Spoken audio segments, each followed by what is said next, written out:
This one obviously has like the crucial verse for Paul and for Christianity, which is Genesis 15:6. I've put up again the JPS and the NRSV translations, again, simply to make the point that all translation is interpretation. And one of these is a pretty Christian reading of the text, right? The Lord reckoned it to him as righteousness. And one of them is less so, right? He reckoned it to his merit. He thought, like, good, that's a check in the merit column for Abraham there. He's believing.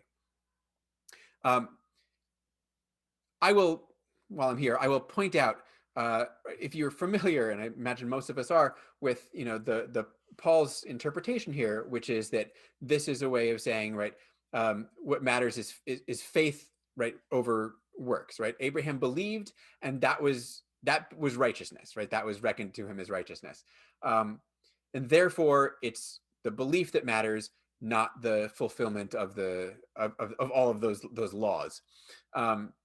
So I will point out another place where this same word that's translated merit or righteousness shows up, which is in Deuteronomy, where it says, it will therefore be to our merit or our righteousness before the Lord our God to observe faithfully this whole instruction, that is the whole body of the law, right? So yeah, you can take it that way, and you can take it in Genesis 15 as being pro faith, but it's the same word and the same idea here in Deuteronomy, where it's definitely pro laws.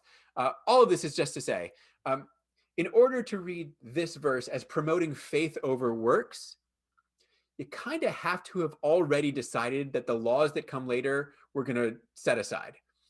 Because at this point in the narrative, no laws have even been given yet. There are no works that can be rejected here in favor of faith. In Genesis, the patriarchs get credit for their faith and their obedience. That's what they've got. And later in the story, their descendants are given laws to follow.